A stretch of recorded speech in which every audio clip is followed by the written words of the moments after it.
ito nga pala yung araw na a-attend ako ng 2 Christmas party. Hoy, ba't 2? Hamo-hamo ka. Pagkadating ko nga dito sa venue ay pakos-pakos na sila pag-aasikaso. Oh, ang sipag niya naman. Hoy. So, yun is story time. Alam niyo ba itong mga video na to ay kamunti ka nang amagin sa gallery ko? Ay hindi ko baga ma-edit. Gawang ay itong cellphone ko ay full storage na. Bulok pa. As you can see, lahat ng regalong yan ipaparapo. Galing sa iba't ibang sponsor niya. Ay, salamat po. Akin dyan yung J ko. Masama pa nga ang loob ko. Ayaw, di ma. O, dito naman tayo sa dako dito. Ayan nga, abalang-abala sila pagbibilog ng gagawing bilo-bilo. Huy, nilamas niya yan.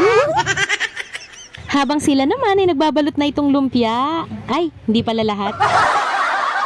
Dito naman sa loob ay may nagagayak ng kanin. May kuyang nagluluto, may ating nangunguli. Maya-maya pa nga ay magsisimula na kami at maglilid na ng prayer. Huy, pag ganyan-ganyan ka pa dyan, magdadasal na tayo. Pagkatapos, ayan namang MC naming bida-bida. Una ay nagpalaro siya. Ay hindi ko na binidyo, gawang pangit na pangit naman. Huy! Wari ko nga pag napanood niya ito, ay aawain na naman ako na yun. Ayan nga at pinaghati-hatian na ng mga nanalo yung prize nila. Habang si boss naman dito ay nagtatawag na ng unang parapon. Para nga kami dyang mga bata na simpleng bagay lang ay tuwan-tuwa na. Nagpapainggitan pa. May nakakuha ng malaki, may maliit, pero dun pa lang sa part na lahat kami ay meron, nakakataba ng puso. After nun, ayan nga at si boss naman ang magpapalaro. Ala boss, saan nyo nakuha yung ideyang yan? Wala nga kaming ibang ginawa dyan, kundi ang tumawa ng tumawa. Ay, tingnan nyo naman, may mabibilis pa, may mababagal na. Ay, dala na rin siguro ng edad nila. Ayaw, di ma.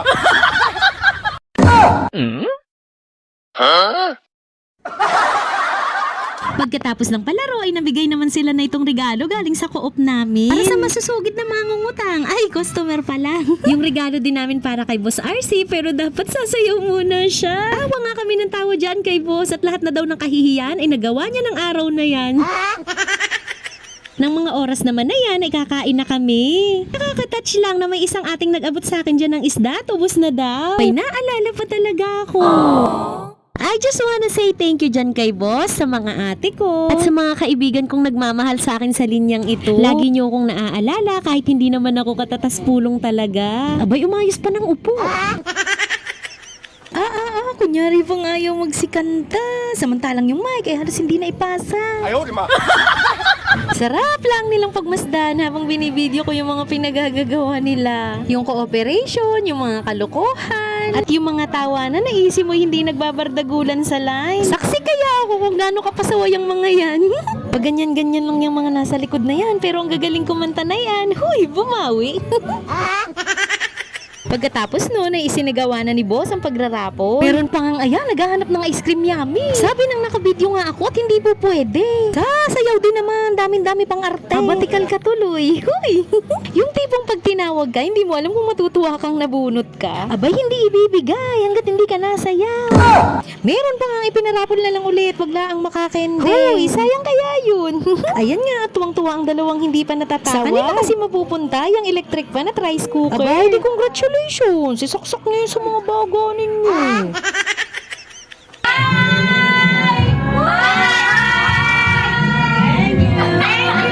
Habang nagagayak nga ako, ay ipinlex ko tong Maxman na bigay sa akin. Alam nyo talaga yung kailangan ko. Hoy! Nagsharon ako na iambi ko. Bago'y paldo ako sa mga regalong iuuwi ko. Matapos kong magpaalam at magpasalamat sa kanilang lahat, ayan nga at magpapahatid na ako dun sa susunod na Christmas parting pupuntahan ko. Bale, dito talaga yung totoo kong linya. Dito talaga ako member. Ay, ampun lang ako doon sa kanina. Nung pagkadating ko dyan, magkakainan na sila. Ay, hindi na ako nakisabay at ako'y busog na busog pa. Di ba nga't yung biko ay sinaron ko na. Kaya ayan, at nag-video-video na lang ako ng paligid. Unti-unti na rin nagdadatingan ng iba pa naming mga kasama. Habang sila dito ay tumitira ng papagayaan, ay anong pangkal naman, huy! Maya-maya pa ay ito nang sakuna.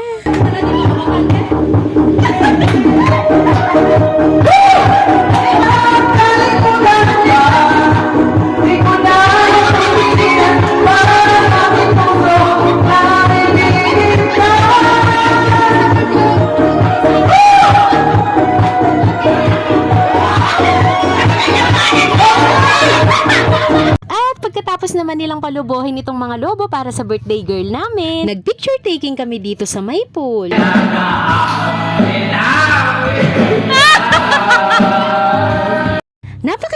nyo? Ay masaya pa yun kanina. Sobrang saya nga ng mga palarong pinagagawa namin dyan. Andyan yung pasahan ng harina gamit ang baraha. Kaso walang nakapagdala ng baraha, kaya ayan at agwanta kami sa karton. Agawan ng itlog habang nakapiring. May subuan ng hotdog habang nakapiring din yung magsusubo at susubuan. And last but not the least ay yung isang bring me. Isa-isa na nga ay halos mag-away pa yung dalawang nakapagdala.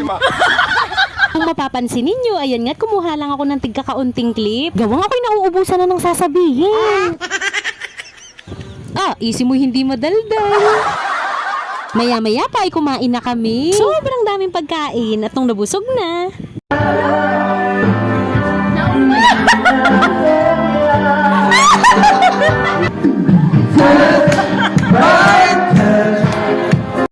Yan ay bus namin. Abay, kending na kending.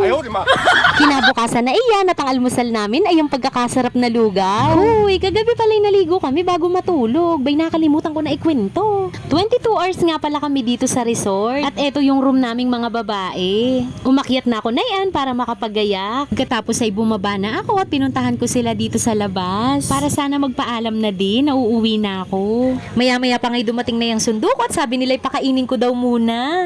Naman At ang ending, sabay-sabay na raw kaming umuwi. Kaya naman pagkatapos naming mananghalian, ayan nga at kanya-kanyang Sharon na. Huy! So ayun, a big thank you Lord sa lahat po ng blessing. Salamat din sa mga nakasama ko that day. And last but not the least, thank you din po sa inyong mga nanonood na itong mini vlog ko. Lalo na sa mga nakakarating hanggang dito sa dulo. At kung hindi pa kita followers, follow mo naman ako. Yun lang, tapos na!